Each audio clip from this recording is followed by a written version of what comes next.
partnership or total independence? I have a question that came in here and I felt like we should answer it together because it's going to be fun. Let's dive into the question, shall we? Question goes, I've been involved with real estate.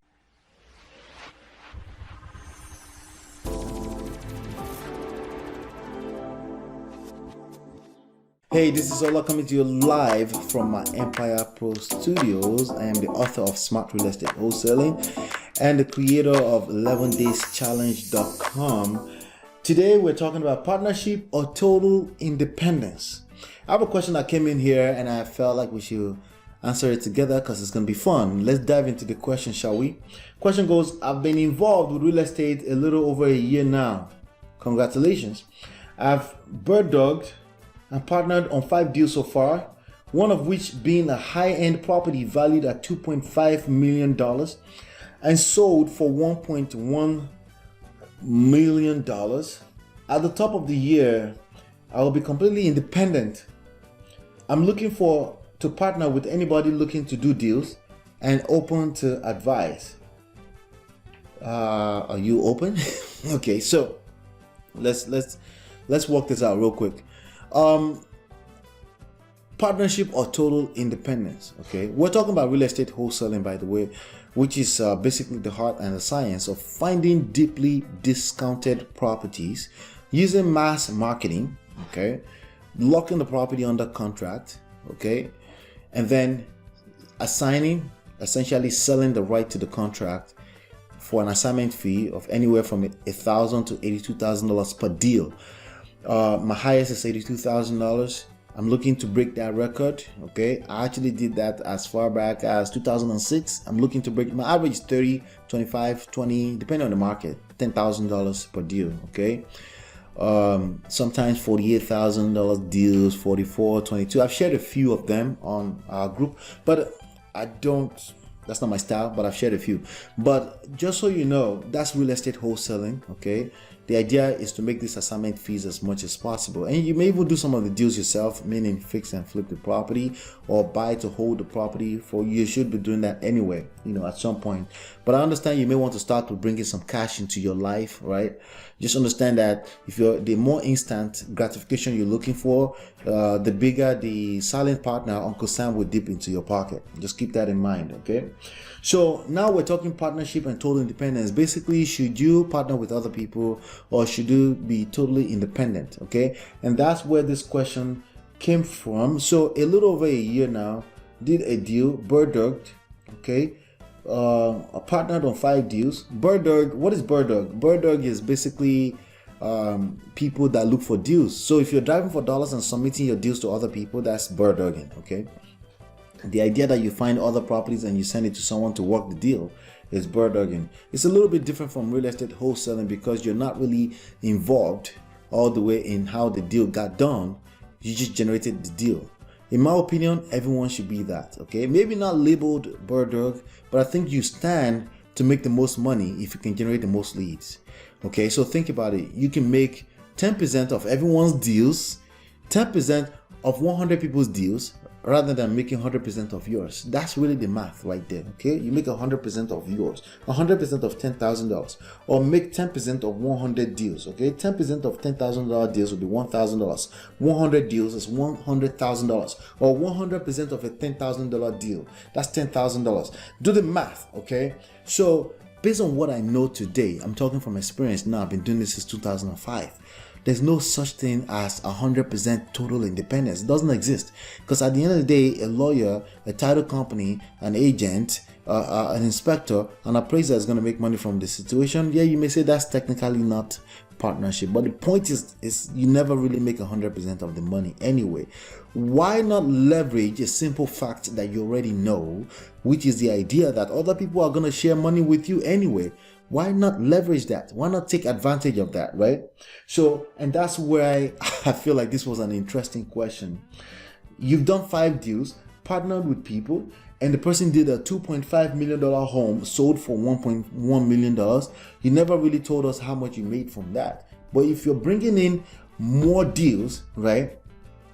If you're bringing in more deals and you feel like you're not making enough money, and you already have a relationship with that person, that relationship you have with that person is worth more than money all day long, because they already know how you work. Then really the question you have left with you is, should you renegotiate? So let's say you're making 5% of every deal that closes. If you brought in 5 deals and they all closed, that means you know how to generate leads.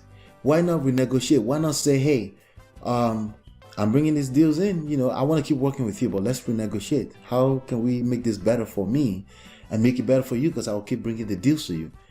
It's done every time. That's what they call renegotiation in the artist world, in entertainment world, anywhere where people strike deals, anywhere lawyers are involved. It's done every time. People renegotiate deals. You see it in the athlete, entertainment, sport world. People renegotiate deals. You keep playing this game, you're building brand. Yeah, at some point, the existing contract is going to expire and you want to renegotiate, right? It's the right thing to do. As a matter of fact, that's the honorable thing to do. As a matter of fact, it's a duty to renegotiate, okay, the deal if you're bringing deals like that. Now, if you're not bringing deals, then there's nothing to renegotiate, right?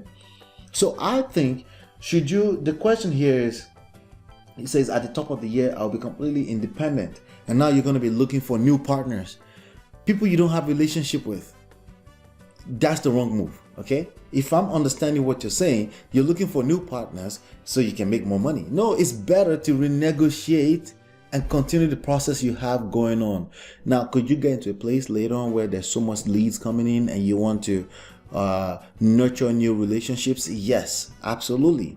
You can nurture new relationship, but the key word there is nurture, meaning you're going to be getting to know those people. The worst thing you can do is to switch gears completely, or switch mode completely, and go working with new people and then burn the bridge of the relationship you already had with the person. If you were to pick one, if you had to pick one, I would say renegotiate with the person that's already closing your deals.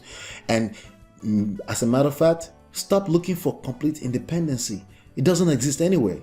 Partner all day long. You're still independent. You control your time. The only dependence you should look for is maybe when you wake up, where you work, where you show up to work every day. Yeah, sure. But in terms of doing deals, why are you looking for total independence? That doesn't make any sense. Majority of the deals you're going to be closing is going to be coming from relationships, especially if you understand leverage, as I will teach you in this book, right? Relationships, that's where your leads are coming from that will become deals. And that's why they're free, because they're coming from relationships. So the idea is building relationships, leveraging relationships to your favor. And if you feel like you need more relationship, which I do agree, you should have options in terms of the partners that you're working with, then you nurture slowly. You nurture new ones slowly. You're open to new partners, but you're not outrightly discarding some for the other. It's a bad idea completely. Unless they're not productive for you anymore, then if something is not serving you, then absolutely you have to get rid of whatever is not serving you. Does that make sense? So, should you go with partnership or total independence? Partnership all day long, because it's basically the difference between 10% of 100 people or 100% of yourself. If every deal is $10,000, okay, do the math. It just makes more sense. You have a lot more life too, because you're not just depending on yourself, because you're just one factor. You as a human being, yes, you're the CEO of yourself, but you're just another entity. You should have multiple entities with invested interest in your business. That way, with or without you awake, you're making money. That's where residual income comes from. That's where passive income comes from. That's why Bill Gates makes $100,000 a day or more, probably more, but you get the point, because there's 100,000 employees that he's making 8 hours worth of work from, either it works or not. That's how you should be thinking now in this digital age. It's 2000 and digital, okay? When you have a partner that's already working, put your focus on nurturing that. Yes, you can put 20% aside of your time to nurture new relationships. It's the same mindset you want to have. Should you quit your job or go full-time or not? No, the goal is not to quit your job. The goal is to replace your income. There's two different things. You quit your job prematurely, you will approach this business with desperation. You'll be desperate. And when you approach this business being desperate, you're not going to make the right decisions. You're going to be desperate to close every deal, and then you're going to spend too much time on one deal when you could just say, this is a business. I need to generate leads. I need massive leads, pipeline of leads. I need to build a pipeline of leads that's coming into my business every single day. And I put in offers. You keep it moving. And honestly, the way I'm going to teach you here, offer is already in. There's deal on the table that you need to dispose. And that's what we cover here in Smart Real Estate Wholesaling. Just go download the book for free, okay? And it's also available in Kindle, audio, and paperback if that's what you prefer. If you go there right now, I'll give you this for bonus, Real Estate Money Secrets as well. And, I'll give you access to the 11dayschallenge.com too if you go through that process. But that's what I have for you on this episode. Hopefully you've been enlightened and educated. We'll see you on the next one, and peace.